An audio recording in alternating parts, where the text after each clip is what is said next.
Good day. My name is Craig Miller. I am proud to be on the board, the national board of this incredible organization, Democrats for Life of America, to be a co-chair of the New Jersey chapter. I'm an Orthodox rabbi, but I'm not here for those reasons. I'm here because of my son. My son is disabled. He's autistic. He's a beautiful child. And let me tell you a quick story about why I'm pro-life. I was at an event. It was Human Life Foundation almost 15 years ago.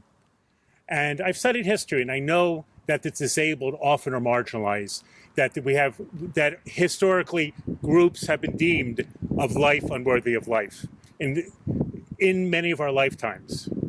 And I was reasoning, I'm sitting here and I'm still figuring out where I am on abortion, and I came to this incredible revelation that almost knocked me off. I said, my God, if this country ever went in that direction and went after my son, it's the people in this room who will be defending my son, because they are pro-life, because they recognize the inherent dignity of life begins at conception, and it's an unbroken chain. And that took me a long time to process that, and that's why I am a Democrat. I believe in a society that cares for one another. I believe in protecting all. But we understand, for those of us who are dealing with the disabled, it is so easy. It is so easy to get a result of a prenatal test and say, why don't you abort? Who needs this? And guess what? It's easy. Really, it is easy. Abortion is cheap. It's easy. Few $100s, problem solved.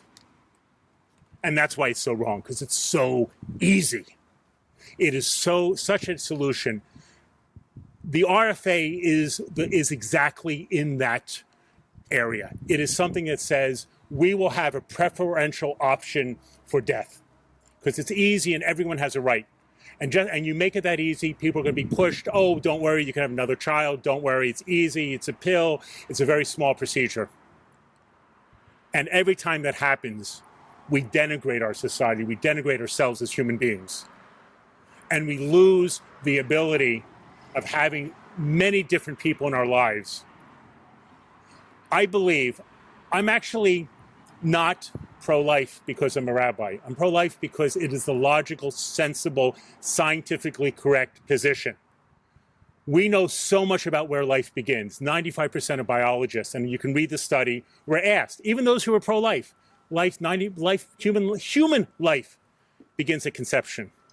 That means human rights begin at conception.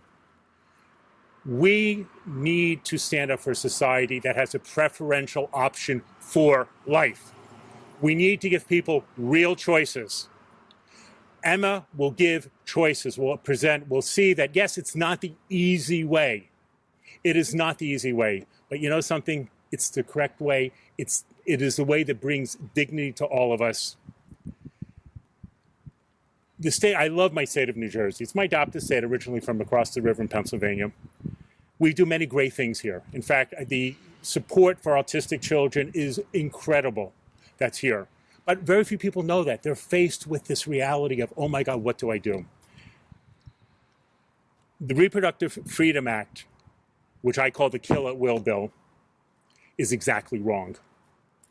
We need the idea of saying that life is precious because, quite frankly, what is the most valuable thing we have found in the entire universe? Human intelligence. That's what's going to solve our problems. That's what's going to make us human. And by making human beings disposable, which the RFA does, it literally, one of the things that I've been known for when we talk to legislatures, I just say, read the damn bill. Most people haven't. Stripping life.